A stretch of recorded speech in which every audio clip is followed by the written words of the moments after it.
বৰজান আজি গ্ৰাম্যক্ৰীড়া সমাৰোহ 2024 বৰজান মিলনজন্তী যুৱ সংঘৰ উদ্যোগত আৰু সমূহ ৰাইজৰ সহযোগত আমি দুদিনীয়া কাৰ্যসূচীৰে এই গ্ৰাম্যক্ৰীড়াখনি অনুষ্ঠিত কৰিছিলোঁ আৰু আহি আজি সফল সমাপ্তি ঘটিছে বুলি আমি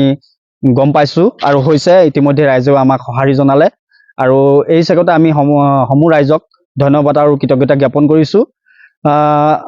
তাৰ সমান্তৰালভাৱে আমি এই গ্ৰাম্যক্ৰীড়াখিনি আমাৰ যি ছাত্ৰ ছাত্ৰী বা কণ যি ভাইটি ভণ্টিসকল আছিল তেখেতসকলৰ সুপ্ত প্ৰতিভাসমূহ যাতে আমি এইদৰে বিকশিত কৰিব পাৰোঁ, তেখেতসকলে জিলাৰ পৰ্যায়ৰ পৰা আমাৰ ৰাজ্যিক ভিত্তিত তেখেতসকলে আগুৱাই যাব পাৰে, এই ক্ষেত্ৰত আমি কিছুভাৱে আমি বৰঙণি তেখেতসকলক উৎসাহ দিবৰ বাবে এই অনুষ্ঠানটো আৰম্ভ কৰিছিলোঁ আৰু তাৰ সমান্তৰালভাৱে আমি যিটো আমাৰ আকৰ্ষণীয় আজি খেল আছিল, যোৱাকালিৰ পৰা হৈছিল ভলীবল আৰু ইতিমধ্যে তিনিচুকীয়া আৰু ডিব্ৰুগড় জিলাৰ বিভিন্ন প্ৰান্তৰ পৰা আহি আমাৰ এই গ্ৰাম্যক্ৰীড়াখনিত ভলীবল খেলত তেখেতসকলে অংশগ্ৰহণ কৰিলে আৰু খুব সুন্দৰভাৱে এটি অনুষ্ঠান হৈ গ'ল। তাৰ বাবে আমি সমূহ খেলুৱৈসকলক এই চেগতে আমি আপোনালোকৰ মাধ্যমৰ যোগেদি আমি তেখেতসকলক ধন্যবাদ জনাইছোঁ, কাৰণ আমাৰ এই এটা অঞ্চলত আহি তেখেতসকলে যিখিনি আমাক ইয়াৰ স্থানীয় যুৱক যুৱতীসকলক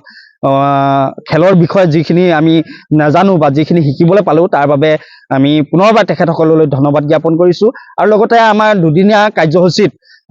যি আমাক খেল পৰিচালনা কৰি আমাক দুদিন ধৰি যি তেখেতে কষ্ট কৰিবলগীয়া হৈছিল সমূহ পৰিচালকসকলক আৰু আমাৰ লগত সহযোগিতা আগবঢ়োৱা প্ৰতিটো ক্ষেত্ৰতে যুৱ সংঘৰ সমূহ সদস্য বিষয়ববীয়াক ধন্যবাদ জ্ঞাপন কৰিছোঁ আৰু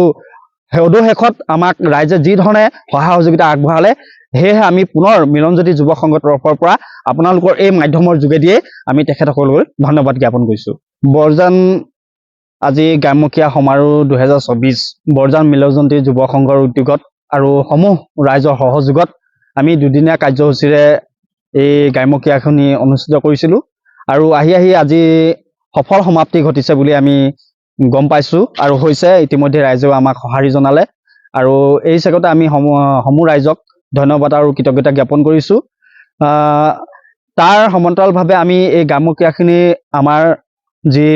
ছাত্ৰ ছাত্ৰী বা কণ যি ভাইটি ভণ্টিসকল আছিল তেখেতসকলৰ সুপ্ত প্ৰতিভাসমূহ যাতে আমি এইদৰে বিকশিত কৰিব পাৰোঁ, তেখেতসকলে জিলাৰ পৰ্যায়ৰ পৰা আমাৰ ৰাজ্যিক ভিত্তিত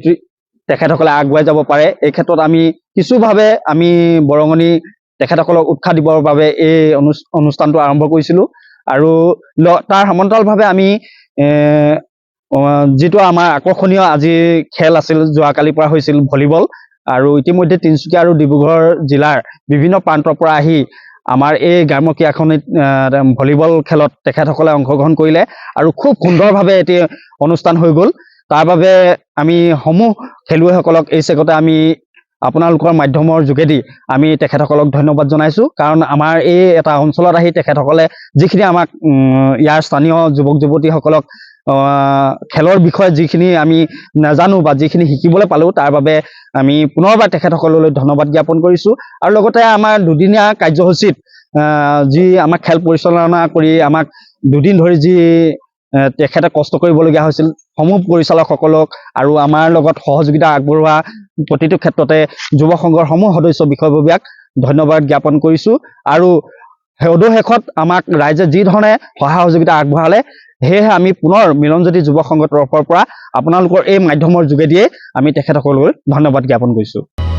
অসমবাসী তথা ডিমৰীয়াবাসীৰ বাবে সুখবৰ। কামৰূপ মহানগৰ জিলাৰ সোণাপুৰত স্থাপন ডিমছ হাস্পতাল এণ্ড নাৰ্ছিং হোম।